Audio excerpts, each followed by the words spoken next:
L'économie, Axel de Tarlet, avec cette histoire assez extraordinaire. Facebook s'écroule en bourse parce que l'entreprise est sanctionnée par un vaste scandale de fuite de données. Voilà, l'affaire a éclaté aux États-Unis. Effectivement, elle a fait chuter hier de 7% Facebook à Wall Street, soit 30 milliards d'euros de valeur boursière partie en fumée.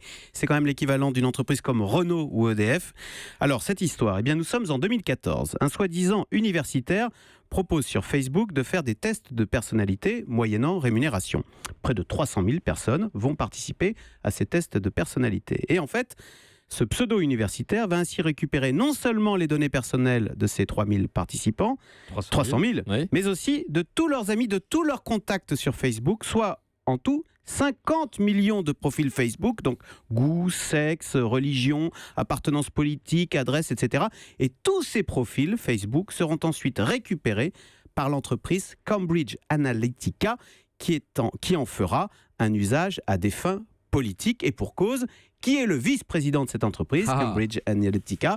Eh bien, c'est Steve Bannon, l'ancien plus proche conseiller de Donald Trump. Et voilà comment, à l'insu de Facebook, et bien sûr des internautes, on a utilisé à très grande échelle ces profils Facebook, 50 millions quand même, pour manipuler une élection, d'autant que, cerise sur le gâteau, cette même technique aurait été utilisée lors du vote du Brexit en Grande-Bretagne, en faveur du Brexit, bien sûr.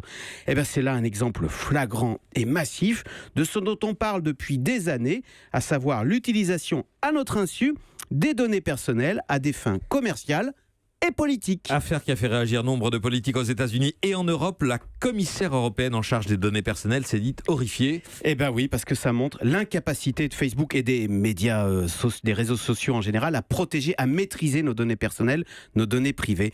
Donc oui, ça devient un sujet politique. Aux États-Unis, certains veulent faire comparaître le patron de Facebook devant le Sénat. On le voit, cette affaire pourrait bien accoucher d'une régulation beaucoup plus forte en matière de protection des données personnelles. Et donc à la clé, c'est tout le fonctionnement de Facebook qui consiste à exploiter ces données privées qui est menacée. Bref, c'est une sale semaine pour les GAFA, les Facebook, Google et compagnie.